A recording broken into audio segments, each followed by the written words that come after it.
ముందు ఈ రాజకీయాలు ఇవన్నీ మాట్లాడే ముందు మనం ఫస్ట్ బేసిక్‌గా మీ గురించి జనాలకు అంటే ఇప్పుడు ఉన్నటువంటి జెన్‌జీ బ్యాచ్‌కు తెలవాలి సార్. మీ తరం వాళ్ళకి తెలుసు, మా తరం వాళ్ళకి తెలుసు యెస్. గానీ, ఇప్పుడు ఉన్నటువంటి మనం ఏదైతే జెన్‌జీ బ్యాచ్ అని యెస్. మాట్లాడుతున్నామో యెస్. ఇప్పటి జనరేషన్‌కి మీలాంటి లైఫ్ స్టైల్ తెలవాల్సిన అవసరం ఉంది. సార్. సో, మీ మీ గ్రామము, మీరు చదువుకున్న ప్రాంతము, మీ తల్లిదండ్రుల గురించి, మీ కుటుంబ నేపథ్యం చెప్పండి first. Thank you very much Lakshminarayana. Okay. డిఫరెంట్‌గా మొదలుపెట్టిండ్లు. ఓకే. డెఫినెట్‌గా రాబోయే తరాలకు ఎదిగిన వాళ్ళందరూ మార్గదర్శకంగా, ఆదర్శంగా ఉండాలని డాక్టర్ భీమ్‌రావ్ అంబేద్కర్ గారు చెప్పారు. సో, జీరో నుండి స్టార్ట్ అయిన నా జీవితం ఇక్కడ దాకా రావడానికి అనేక ఒడిదుడుకులు, అనేక అష్ట కష్టాలు, అన్నిటిని అధిగమించి ఇక్కడికి రావడం అనేది డెఫినెట్‌గా ఎందరో ఆదర్శంగా తీసుకోవడానికి అవకాశం ఉంటుంది. అవిభక్త వరంగల్ జిల్లాలో స్టేషన్ గన్పూర్ నా నేటివ్ ప్లేస్. అయితే యాక్చువల్‌గా స్టేషన్ గన్పూర్ దగ్గరలో తాటికొండ అని విలేజ్ ఉంటుంది. సో, తాటికొండ మా ఆన్సెస్టర్స్ విలేజ్. ఎప్పుడో 150, 160 సంవత్సరాల కింద బతుకుదెరువు కోసం ఒక 16 కిలోమీటర్ల రోడ్డు మీదకి వస్తే కొంచెం బతుకుదెరువు ఉంటుంది, కూలి దొరుకుతుంది, కూలినాలు దొరుకుతుంది అనే ఉద్దేశంతో మా తాతలు ఎప్పుడో అక్కడి నుంచి వెళ్ళి ఇక్కడ తాటికొండ నుంచి వెళ్ళి స్టేషన్ గన్పూర్కు మైగ్రేట్ అయ్యారు. అప్ టు రెవెన్యూ రికార్డ్స్ వచ్చే వరకు కూడా మా ఇంటి పేరు మారపాక అని ఉండేది యాక్చువల్లీ.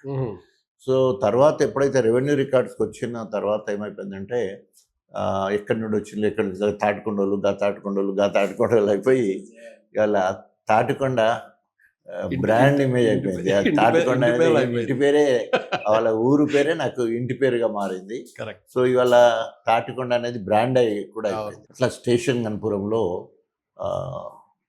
ఎస్సీ మాదిగ కులంలో అతి బీద కుటుంబంలో పుట్టడం జరిగింది. అతి బీద అని ఎందుకంటున్నానంటే మా నాన్న పాలేరు అంటే రామలింగయ్య అని ఒక వైశ్యాస్ దగ్గర జీతం ఉండేది.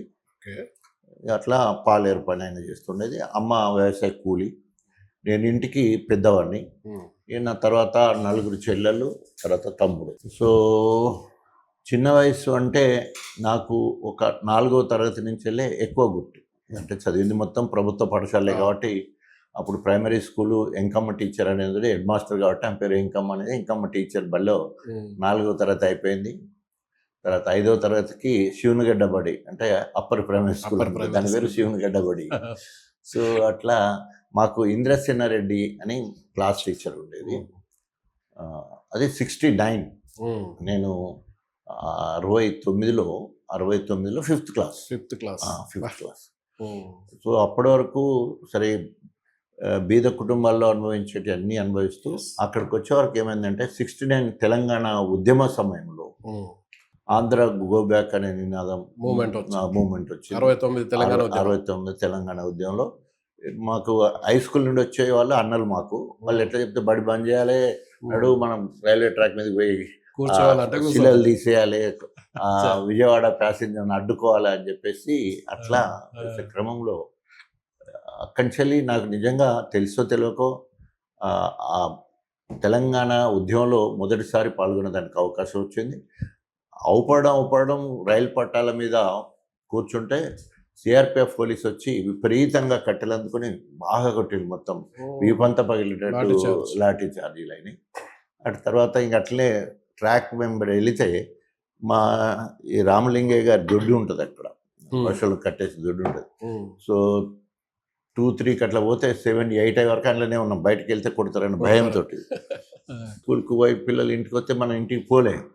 అమ్మ నాన్న వాళ్ళు వెతుకుంటూ అందరైతే పిల్లలు ఎక్కడున్నారు అంటే అట్లా మనము వచ్చాం. అది ఆ భయం కొట్టుడు అంటే ఇక మళ్ళీ బడికి పోలే. మరి ఇంటికాడ ఉంటే నాన్న ఊరుకోడు కదా. మరి ఏం చేస్తారో ఇప్పుడు పరిస్థితి ఏంటంటే వాళ్ళ నాన్న ఉంటాడు, మా తాత ఊరి పశువులు కాసేవాడు. సో, మెల్లగా అంటే మన పశువులతో పాటు ఊరు పశువులు మరి నువ్వు ఉట్టిగానే ఉన్నావు కదరా తాతతోటి, నువ్వు కూడా పశువులు కానీ గొర్రెలు కానీ గో అంటే నేను కూడా పోవడం మొదలుపెట్టిన. అట్లా నా జీవితంలో పెద్ద కమిట్మెంట్ టువర్డ్ జాబ్. అక్కడే నాకు ఒక లక్ష్యం ఏర్పడ్డదేమో అనిపిస్తుంది. అంటే ఏదైనా ఒక లక్ష్యాన్ని ఎంచుకుంటే నిరంతర కృషి, పట్టుదల, నిరీక్షణ, ఆత్మవిశ్వాసము ఆ యజమానితో మెప్పు పొందేటట్టు, హెచ్ఓడితో మెప్పు పొందేటట్టు ఆ రకంగా అప్పటి నుంచే అలవాటైంది. అట్లా ముందే ఒక 7 పశువులతో మొదలైన జీతం. లైఫ్. సో జస్ట్ 2.5 ఇయర్స్‌లో 31 పశువులను కాసే స్థాయికి వెళ్ళిపోయాను. ఒక పశువుకు ఒకటే రూపాయి. మొత్తం ఆ రోజులలో ఒక పశువుకు ఒకటే రూపాయి.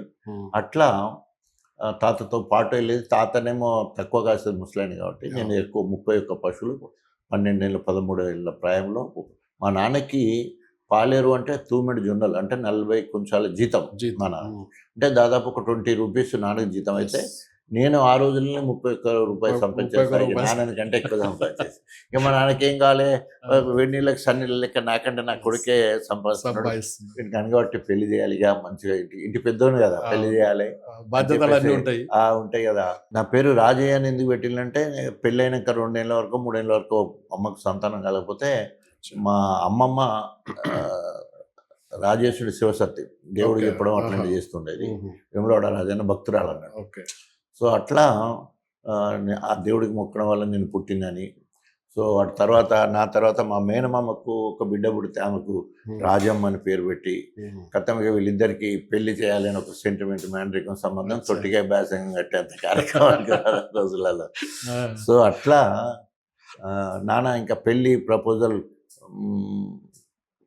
బావబామర్దులు మాట్లాడారు. మా మామ మా నాన్న మాట్లాడుకుంటే నేను పెళ్లి చేసుకోను, ఆమె ఏం చదువుకోలే అంటే నేను కూడా చదువు బంద్ చేసినా, నేను చదువుకోలే, నేను చదువుకున్నాను పాడు బంద్ చేయని చెప్పేసి అట్లే పశువులు కాస్తున్న క్రమంలో ఒకరోజు అంటే ఈ ట్రాక్ రైల్వే ట్రాక్ ఉంటే రైల్వే ట్రాక్ అవతల ఇందిరాసేనారెడ్డి వాళ్ళ కొట్టం ఉంటుంది. మా కొట్టమేమో అంటే మా నాన్న జీతం ఉన్న కొట్టమేమో రైల్వే ట్రాక్ యువతలు, అది రామలింగి గారు. సో ఏదో క్రమంలో పశువులు ఇటు వచ్చాయని చెప్తే ఆ పట్టాలు దాటి ఇంద్రసేన్ రెడ్డి సార్ ఇటు వచ్చి నేను అప్పటికి పశువులు కాస్తున్నా చూసి ఫరార్ సార్ కొడతాడని చెప్పేసి ఆయన ఏంటంటే క్లాస్ టీచర్ కదా, క్లాస్కి లేట్ వస్తే కీలు వాయ కొట్టాడు, ఓవర్కి చెబితే తొడపాశం పెట్టాడు, చాలా భయం అన్నట్టు స్ట్రిక్ట్ సార్. సో అట్లా ఆయన చూసి పోతుంటే మా నాన్న అక్కడే ఉంటే మా నాన్న పేరు వెంకటయ్య, అమ్మ పేరేమో లక్ష్మి. ఎరా వెంకటి నీ కొడుకు డాక్టర్ ఇంజనీర్ అవుతాడు అనుకుంటే గొడ్లగా ఇస్తున్నారో అంతటి వాడు మంచిగా చదువుతారా అని బడికి పంపించు అని చెప్పినప్పుడు వెళ్ళిపోయాడు. నేను అప్పుడు ఆయనకు భయపడి దొడ్డిసాటు దాక్కున్నా కానీ నాకు అప్పుడే డాక్టర్ ఇంజనీర్ కావాలని నేను పశువులు కాస్తున్నాను అని ఆలోచించి ఆల్మోస్ట్ తెల్లారి నుంచి ఇక పశువులు కాయడం బంద్ చేస్తే మన పశువులు కాసే వాళ్ళ యజమానులు అందరికీ ఏమంటారు గుంజకే కట్టి ఉండడము, నీళ్లు మేత కష్టం అవడం కష్టం కదా. వాళ్ళందరూ ఇంటి మీద పడి ఇంద్రాని కొడుకు పశువుల కొట్టు తీసుకుపోతలేడు అది ఇది అని అంటే వాడు చెప్తే ఇంటలేడు ఎక్కడో పోయిండు పొద్దున అని చెప్పేసి ఎంక్లాడ్ దొరకబట్టి నువ్వు పశువుల గారికి పోతావా పో అని కొట్టిండు మా నాన్నగారు. నేను పోను, బడికి పోతా అని చెప్పిన. బడికి పోతావు నువ్వు కరెక్టే కానీ ఒక్కొక్కరి దగ్గర మనం 5 రూపాయలు 10 రూపాయలు అడ్వాన్స్ తీసుకున్నాము, దగ్గర 140 రూపాయలు వాళ్ళకి ఇవ్వాలి. ఇప్పుడు ఎవరు తీసుకొస్తాడు, ఎక్కడ తీసుకుంటాము అని చెప్తే అప్పుడు కొడితే చిన్నప్పుడు అలవాడు కదా, మా పెదనాన్న ఇంటికాడ పోయి అక్కడ అలిగి ఉన్నాం ఉంటే ఎట్లా మరి సమస్య ఎట్లా పరిష్కారం. వాడు ఆడికి కూడా మా నాన్న వచ్చి అడిగితే అంటే వాడు బడికి పోతాను అంటాడు, మరి ఎట్లా అంటే మరి నువ్వు ఇయ్యరాదు 140, కరెక్ట్ 140 రూపాయలు కావాలి, మరి నువ్వు ఇయ్యరాదు అంటే ఇక నేను ఇయ్యని తమ్ముడు హైదరాబాద్లో రిక్షా దొక్కుతాడు గట్టే అని మా చిన్నాన్న, మా పెదనాన్న చిన్నాన్న మా నాన్న నడిపాయన, ముగ్గురు అన్నదమ్ములు. ఆయనకి నేను రికమెండ్ చేసి తీరా రేపు మనకు పంట పండిన తర్వాత మన మాన్యంలో ఒడ్లు గిట్టు ఉంటాయి కదా, అవి ఒడ్లు తీసుకొని బియ్యం తీసుకొచ్చి నీకు వేస్తారా అని చెప్పేసి అట్లా ఒప్పించి ఆ 140 రూపాయలు కట్టించి ఆ రకంగా ఇట్లా 5వ తరగతి మొత్తం చదవలే. 6వ తరగతి ఫిబ్రవరి 18 నాకు గుర్తు. ఆ టైంకు మళ్ళీ స్కూల్లో పోయి జాయిన్ అయినా. సో 6th అంటే స్టేషన్ కనుపురే శివన్గడ్డ బడి అంటే అదే అప్పర్ మిడిల్ స్కూల్ అది అయిపోయింది. ఇంకా మళ్ళీ స్కూల్కి పోవడం స్టార్ట్ చేస్తాం. అక్కడి నుంచి వెళ్ళి హై స్కూల్ అంటేనేమో మళ్ళీ శివన్పల్లి ఉంటుంది, జెడ్పిహెచ్ఎస్ స్కూల్. అక్కడ 8th నుండి 10th వరకు అది కూడా మళ్ళీ అక్కడనే. Composite mathematics. 10th 91 మెంబర్స్ ఉండేది క్లాస్లో. అందులో 8 మంది మాత్రమే కాంపోజిట్ మ్యాథమెటిక్స్. మాకు అప్పుడు కాంపోజిట్ అని జనరల్ అని ఉండేది. అంటే కొంచెం మంచి స్టూడెంట్స్ అందరు కాంపోజిట్ మ్యాథమెటిక్స్ లెక్కలు వచ్చిన వాళ్ళంతా మిగతా. సో అప్పుడు ఓన్లీ 91లో ఓన్లీ 16 మంది మాత్రమే పాస్ అయినాం. అందులో ఆ 8 మంది మేము పాస్ అయినాం. సో అప్పుడు మ్యాథమెటిక్స్లో పర్ఫెక్ట్ ఉండేది. ఎన్ని మార్కులు వచ్చినాయి సార్ 10th లో మీకు? మార్కులో 464 ఎంత వచ్చింది. బాగానే వచ్చినాయి. నాకున్న లక్ష్మణ్ అని మాకు బాగా కాంపిటీషన్ ఉండేది. ఇద్దరం మ్యాథమెటిక్స్, ఇద్దరము ఎంపీసీనే తీసుకున్నాం. ఎంపీసీ తీసుకున్నాం government junior college Hanamkonda. Intermediate MPC తీసుకున్నాం. ఇంజనీర్ కావాలి అసలు. ఎందుకంటే ఇప్పుడు ఎంపీసీ తీసుకొని సార్ అన్నాడు కదా డాక్టర్ ఇంజనీర్ లైఫ్లో ఎట్లయిందో చెప్తున్నాను. ఎంపీసీ తీసుకున్నాం, 2 నెలలు అయిపోయింది, 3వ నెల. కానీ మా పెదనాన్న కొడుకు బాలస్వామి అని చెప్పేసి ఆర్ఈసీలో అప్పటికే బీటెక్ ఎలక్ట్రానిక్స్ సీట్ వచ్చి మా గన్పూర్ మా పెదనాన్న కొడుకు అట్లా చదువుతూ ఉంటాయి. ఇంకో ఆయన ప్రభాకర్ అయినా చదువుతూ ఉంటారు. అప్పుడు ఇక మ్యాథమెటిక్స్ పర్ఫెక్ట్ ఉండే కదా. మా నాన్న ఇక డాక్టర్ వాళ్ళకి ఏం తెలియదు, డాక్టర్ ఇంజనీర్ ఏం తెలియదు. మా నాన్న దగ్గర పోయి వాడు బాగా చదువుతాడే నాన్న, వాడిని డాక్టర్ చేయాలి మనం అని చెప్తే, ఏమో రగ్గవాడిని నాకేం తెలుసు ఏమన్నా మాట్లాడుకోవాడి. నా దగ్గరికి వచ్చి ఇట్లా సంగతి తమ్మి, నేను ఎట్లాగో మన తాటికొండ వంశంలో నేను ఇంజనీర్ ఉన్నా, నువ్వు డాక్టర్ కావాలని చెప్పేసి వీళ్ళకు మంచి రిగార్డు ఉండేది. ఎందుకంటే ఇంజనీరింగ్ కాలేజ్ సీట్ వచ్చింది కదా. ఈ ప్రిన్సిపాల్ దగ్గర, గవర్నమెంట్ జూనియర్ కాలేజ్ ప్రిన్సిపాల్ దగ్గర పోయి అడిగితే రికమెండేషన్ ఈజీగా అయిందని వాళ్ళిద్దరు పోయి ఇట్లా రాజయ్య బాగా చదువుతాడు కానీ మేము ఇంజనీర్లో ఉన్నాం మా ఊరు నుంచి వెళ్ళి, వాడు డాక్టర్ కావాలంటే బైపీసీకి మారవండి అని ఎంపీసీ నుంచి బైపీసీకి మార్చిండ్రు. సో అట్లా ఇంజనీర్ అయ్యేవాడిని డాక్టర్ లైన్లోకి వెళ్ళిపోయినా. అక్కడ బీజం పడ్డది. ఇక ఎంసెట్ ఎగ్జామ్ 128 మార్క్స్ తోటి సీట్ వచ్చేసింది. ఎంబీబీఎస్ 78 బ్యాచ్, అట్లా MBBS seat. So main while ఏంటి అంటే చదువు ఎంత ఉన్నా చదువుతూ పోతున్నా కూడా ఫ్యామిలీ రెస్పాన్సిబిలిటీస్, నాన్న పాలేరు కాబట్టి ఫ్యామిలీ రెస్పాన్సిబిలిటీస్ కూడా అట్లనే. 8వ తరగతిలోనే అంటే 1973 8వ తరగతినే 73లో మా చెల్లె, నా తర్వాత చెల్లె చదువుకోలే. ఆమె కోసం సంబంధం చూస్తే 200 రూపాయలు కట్నం. అప్పట్లో 200 రూపాయలు కట్నం, నాన్న బియ్యంతో అట్లా పెళ్లి చేసేసి 73లో. తర్వాత మళ్ళీ 2వ చెల్లె పెళ్లి కోసము నేను 78లో సీట్ 79 ఎంబీబీఎస్ సెకండ్ ఇయర్లో పెళ్లి చేసుకుంటా అని మాట్లాడి, తర్వాత కట్నం కూడా మాట్లాడుకొని, కట్నం 15,000 అయితే అందులో 5,000 ముందు ఇచ్చేటట్టు మాట్లాడుకొని 5,000లో 2,000 చెల్లెకు కట్నము, 3,000 తోటి పెళ్లి చేస్తున్నారు. 1978లో 79లో ఎంగేజ్మెంట్ అయింది. మాకు 81లో మ్యారేజ్, అంటే 1.5 year తర్వాత పెళ్ళి అయింది. తర్వాత మళ్ళీ పెళ్లి కోసం మళ్ళీ ఒక 5,000 తీసుకొని పెళ్ళి అయిపోయిందని పెంచుకున్నాం. తర్వాత మళ్ళీ 5,000 పెట్టేసి ఎంబీబీఎస్ చదివే వరకు 1 ఎకరం కౌలు తీసుకొని దాంట్లో వచ్చే బియ్యం మా మామయ్య చేసేది. బియ్యం పంపిస్తే మేము బయట ఉండేది, కాకపోతే మనకి అక్కడ హాస్టల్లో ఉండేది. సో మళ్ళీ ఇక చదువు అయిపోయింది. హౌస్ సర్జన్కి వచ్చే వరకు మళ్ళీ 3వ చెల్లె, 2 చెల్లెళ్ళు మొదటి వాళ్ళు చదువుకోవాలి. 3వ చెల్లె పెళ్ళి హౌస్ సర్జన్లోనే ప్రాక్టీస్ జాబ్ చేస్తుండే. అట్లా 1,00,000 రూపాయలు చిట్టి లేబట్టి 65,000 వస్తే 40,000 చెల్లెకి 25,000తో పెళ్ళి. అట్లా ఆ రకం. మళ్ళీ అట్లా తర్వాత పిల్లల డాక్టర్ ఇదైపోయి పిల్లల డాక్టర్ సీట్ వచ్చే క్రమంలో అప్పుడు 4వ చెల్లె పెళ్ళి 1,00,000 రూపాయలు కట్టడం పైగా. అంటే ఫ్యామిలీ చదువుతో పాటు ఫ్యామిలీ రెస్పాన్సిబిలిటీస్ కూడా బాధ్యత కూడా మనం ఇంటికి పెద్దది కాబట్టి ఆ రకంగా బాధ్యత తీసుకొని నలుగురికి కూడా అట్లే పెళ్ళి. సో మా పెళ్ళి అయినప్పుడు మా ఆవిడ 10th క్లాస్, నేను ఎంబీబీఎస్ సెకండ్ ఇయర్ అయిపోయి 3rd ఇయర్. ఇద్దరం పోటీ పడి చదువుకొని ఆమె inter, BA, MA, BLISc, MLISc, senior gazetted officer, senior లైబ్రేరియన్గా గవర్నమెంట్ పాలిటెక్నిక్లో గవర్నమెంట్ జాబ్. నేనేమో ఎంబీబీఎస్ అయిపోగానే ఎస్సీ స్టేట్ హైయెస్ట్ మార్క్స్ నాకు. అప్పుడు ట్రైబల్ మెడికల్ ఆఫీసర్గా డైరెక్ట్ రిక్రూట్మెంట్ ఉట్నూరులో వచ్చి ఉండే. అప్పుడు ఎంత 3,400 అంత బేసిక్ అట్లా ఉండేది చిన్నగా. అప్పటికే నాకు 5-6 వేలు ప్రాక్టీస్ ఉండే.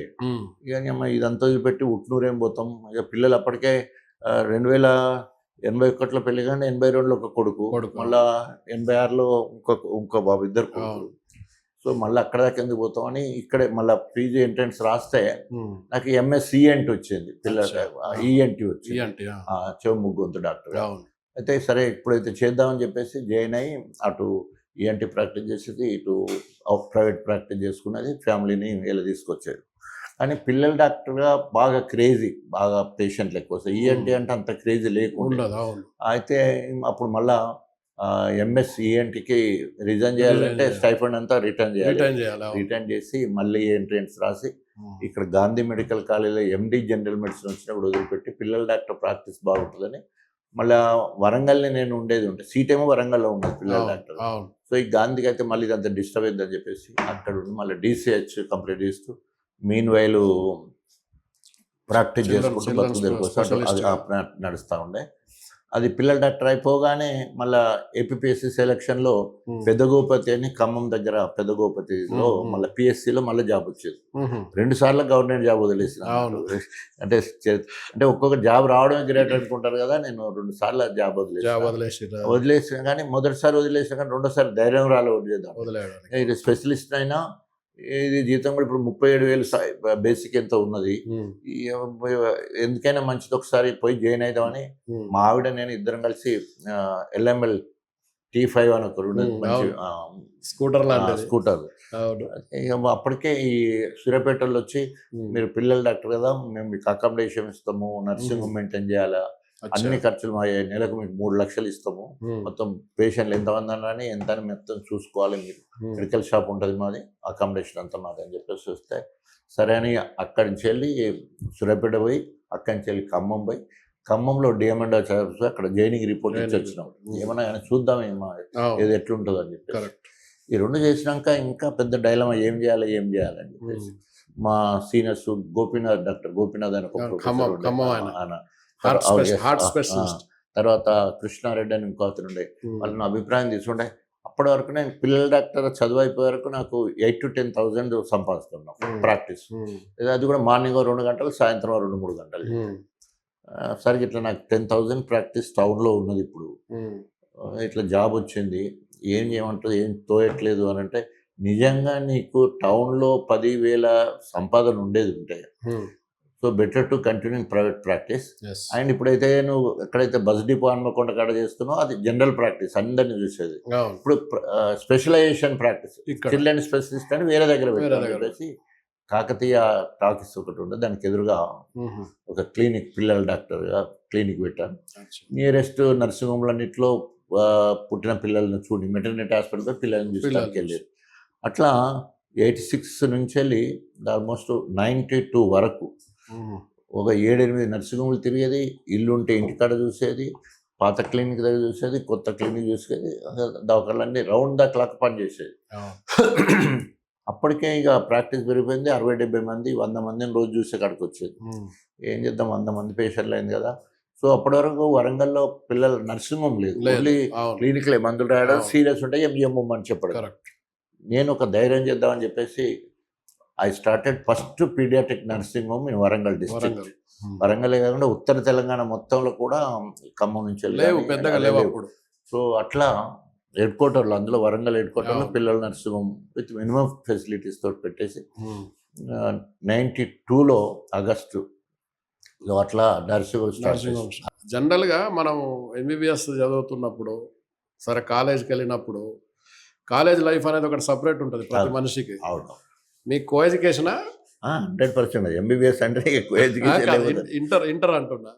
ఇంటర్ లేదు, inter only boys day, only boys, government. So మీరు ఎంబీబీఎస్కి వచ్చేసరికి కో ఎడ్యుకేషన్. అప్పటి వరకు మీరు అమ్మాయిలతో కలిసి ఎక్కడ చదువుకోలేదు? లేదు, ఎంబీబీఎస్ ఉండగానే నాకు అమ్మాయిలతో తిరగడానికి అవకాశం ఎందుకు రాలేదంటే ఎర్లీ మ్యారేజ్ అయిపోయింది. ఎంబీబీఎస్ సెకండ్ ఇయర్లో కానీ కాబట్టి పెళ్లి చేసి.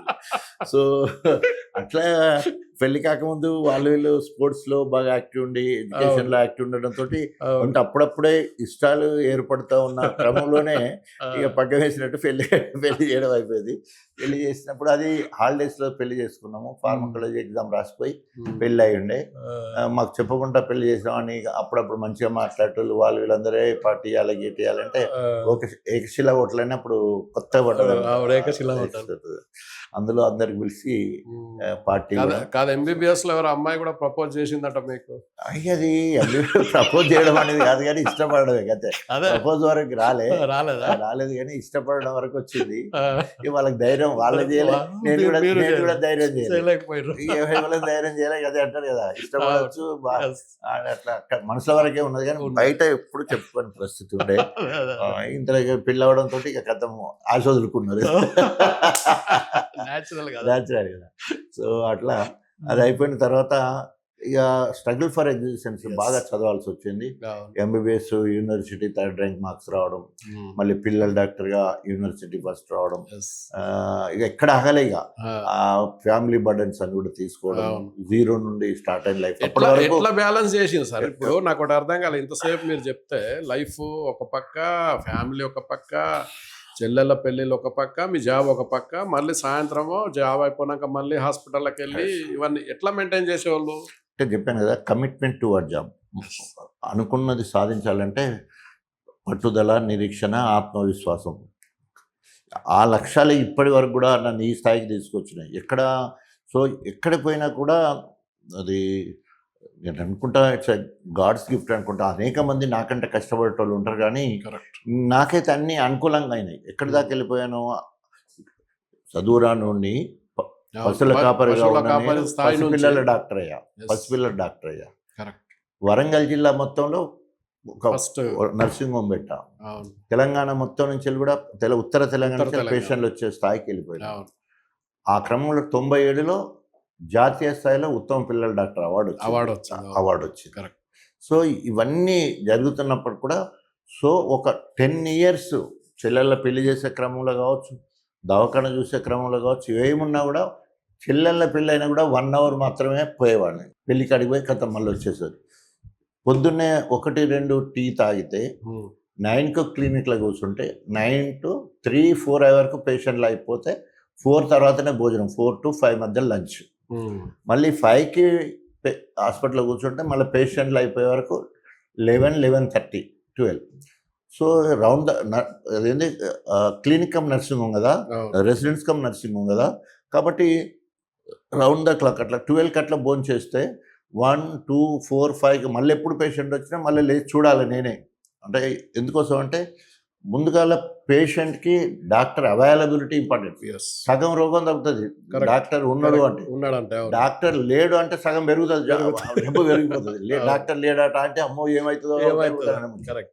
సో అట్లా నేను ముందు క్రియేట్ చేసుకున్నది డాక్టర్ ఎప్పుడు పోయినా ఉంటాడు అని క్రియేట్ చేసుకున్న దానికి నేను నాకు తెలిసినంత వరకు 1986 నుంచి వెళ్ళి 97 నేను అవార్డు తీసుకునే వరకు ఒక్క ఊరికి పోలే. ఏ ఊర్లో పెళ్ళిళ్ళైనా ఫంక్షన్ అయినా ఎక్కడ పోయినా మా సొంత ఊరు గన్పూర్ నుంచి వెళ్ళి హన్మకొండ 28 కిలోమీటర్లు అయినా కూడా గన్పూర్లో ఎప్పుడు పడుకోలేదు. సో ఫస్ట్ టైము 97లో అవార్డు తీసుకోవడానికి ఢిల్లీ పోయే క్రమంలో 4 రోజులు ఢిల్లీకి పోతే మన పేషెంట్లు అందరూ కూడా వేరే దవాఖాన పోరు. సీరియస్ ఉన్నదమ్మా అంటే అన్నే 3-4 చనిపోయిన తీసుకుపోయిన ఏంటి తప్ప గంత పిచ్చి ఉంటుంది డాక్టర్ల మీద. ఒక ప్రజావైద్యుడిగా ఒక పేరు వచ్చిన తర్వాత సారే రావాలి, సార్ హస్తవాసి మంచిది, ముట్టుకుంటే మంచిగా అవుతాడట, సార్ చేయి పట్టుకుంటే మంచిగా అవుతుంది, బాగా పబ్లిసిటీ, బాగా పబ్లిసిటీ. సో ఆ క్రమంలో నాకు మనసు ఎంత కలత చెందినో దవాఖాన వదిలిపెడితే 4 చనిపోయినాయి. అట్లా ఆ కమిట్మెంట్ ఉండడం వల్లనే ఇవన్నీ కూడా సాధ్యమైనాయి. మీరు పశువుల కాపరి స్థాయి నుంచి డాక్టర్ స్థాయికి వచ్చి ఈ క్రమంలో చాలామందికి, అంటే అప్పుడు చాలామందికి తిండి కూడా దొరికేది కాదు, ఆకలితో పడుకున్న రోజులు ఉన్నాయా? మీకు గుర్తున్నాయా? ఇది చెప్తే అన్నీ కూడా మీకు అతిశయోక్తి లెక్క ఉంటుంది. అతిశయోక్తి కాదు, పరిస్థితులు అవి తెలుసుకుందామని నేను అడిగేది కూడా. అంటే ఓల్డెన్ డేస్లో అన్నం ఎప్పుడో నెలకు చూసేది, నూకలన్నము వారానికి ఒక్కసారి అట్లా చూసేది. జొన్నగడక రోజు జొన్నగడకనే. జొన్నగడక కూడా అంటే నా జీవితంలో 48 గంటల చరిత్ర చెప్తా. ఈరోజు అమ్మ ఉండలే, మధ్యాహ్నం లేదు, సాయంత్రం వరకు ఎక్కడో జొన్నలు తీసుకుని వండింది, అయిపోయింది. సో జొన్నగడక తిన్న తర్వాత పొద్దున లేదు, మళ్ళా పొద్దున బడియాలు అయిందని తొందర ఉరికినాం. మధ్యాహ్నం వరకు ఏం లేదు. అంబలి కాదు, దాని గడక మాడి చెక్కలు అంటారు కదా, మాడిపోయిన చివర్లు ఉంటాయి కదా, దాంట్లో నీళ్లు పోసుకొని ఉప్పేసుకొని బాగా గీకి గ్లాసులలో ముంచుకున్న జీవితం నాకు గుర్తు. అంత బీదరికం. మళ్ళీ ఆ రోజు నైట్ మళ్ళీ లేదు. సో ఒక నైట్ టైం ఎంత గడకన్నం తిన్నాం, పొద్దునేం లేదు, మధ్యాహ్నం దాన్నే మాడి చిక్కలను అంబలి చేసుకొని తాగినాం, నైట్లో లేదు. అది జీవితంలో మర్చిపోలేని సంఘటన, అంత ఉపవాసం. అంటే నాకు తర్వాత రోజులలో గుర్తొచ్చి ఉండే డాక్టర్ భీమ్రావ్ అంబేద్కర్ గారు. డాక్టర్ భీమ్రావ్ అంబేద్కర్ గారిని మనం చాలా బీదవాడు, చాలా కష్టపడు అని. డాక్టర్ భీమ్రావ్ అంబేద్కర్ గారు నిజంగా ఆయన కుల వివక్షను ఎక్కువ అనుభవించాడు.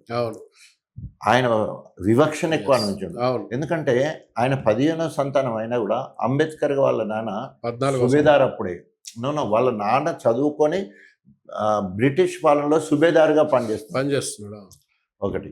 తర్వాత అంబేద్కర్ గారు ఇంగ్లీష్ మీడియం చదువుకున్నాడు, హై స్కూల్ మొత్తం కూడా ఇంగ్లీష్ మీడియం చదువుకున్నాడు. తర్వాత బరోడా రాజు సహాయమైన బయట చదువుకోవడానికి పోతే బరోడా రాజు సహాయం అంటారు. అంటే ఆయన అంత చదివి ఎదిగినా కూడా ఆయన కుల వివక్షను అనుభవించాడు. కానీ ఆర్థిక ఇబ్బందులు పెళ్ళైన తర్వాత భార్య పిల్లలు కొంత అనుభవించాడు. ఈయనేమో లండన్ పోయినప్పుడు అక్కడ కొంత అనుభవించి, ఎప్పుడైతే బరోడా రాజు స్కాలర్షిప్ బంద్ అయింది, ఇంకెక్కువ చదవాలన్నప్పుడు అప్పుడు కొంత అనుభవించింది. కానీ చిన్నతనంలో ఆయనకు ఆ తిండి విషయంలో ప్రాబ్లం లేదు, వివక్ష ఉంది. మళ్ళీ క్లాసు డోర్ దగ్గర కూర్చోవాలి, నీళ్ళు తాగితే పైకి వెళ్ళి నీళ్ళు పోయాలి, కుళాయి దగ్గర నీళ్ళు తాగలేదు, చివరికి ఉద్యోగంలో చేరినా కూడా అటెండర్ బ్రాహ్మణయ్య గారు ఉంటే సెక్రటరీ అయినప్పుడు కూడా ఆయన ఫైల్ ఇసిరేసే కార్యక్రమం, ఇలాంటి వివక్ష ఉన్నది. చెరువు నీళ్ళు ఉట్టుకోలేదు, దేవుని దగ్గరికి పోలేదు, ఇట్లాంటివి మాకు లేవు. అట్లాంటి వివక్ష లేదు. ఆర్థిక పరమైన బాధ భరించలేని బీదరికము అనుభవించడం నాకు అనిపిస్తుంది. ఎవరో ఒకరు అంబేద్కర్ స్టాచ్యూ పెట్టే క్రమంలో అంబేద్కర్ గారి గురించి చెప్తూ నా గురించి చెప్పినప్పుడు ఎవడి ఆలోచించారు, ఈయనకి ఎందుకు వచ్చిందిరా ఈ ఆలోచన అని చెప్పేసి మళ్ళీ అంబేద్కర్ అంటే మంచిగా సూటు బూటు బుద్దుగా అందంగా చదివినంత కూడా బయట దేశాలు. ఆయన మీద ఎఫ్ఐఆర్ లేదు, ఆయన మీద కేసులు లేవు, మొత్తం అగ్రకులాలనే ఆయన ఓన్లీ భయపడే, ఓన్లీ తోటి దళితులు ఆయన అవమానించేది, దూషించేది. కానీ అగ్రకులాలందరూ అంబేద్కర్ చూస్తే భయపడే స్టేచరు, పర్సనాలిటీ, సబ్జెక్టు, ప్రపంచ మేధావి, ఇవన్నీ ఉన్నాయి కదా, ఇంగ్లీష్ కూడా ఉంది కదా ఇవన్నీ. సో ఆ రకంగా చదువుకునే రోజులలో ఆ బాధ, తిండి బాధ మాత్రం తప్పకుండా ఉన్నది. ఇంటర్మీడియట్లో అడిగిలు గారు చెప్తున్న ఇంటర్మీడియట్లో మేనేజ్మెంట్ హాస్టల్ అనేది నెలకు 70 రూపాయలు ఇస్తారు. ఆ 70 రూపాయలలో ఉండాలి.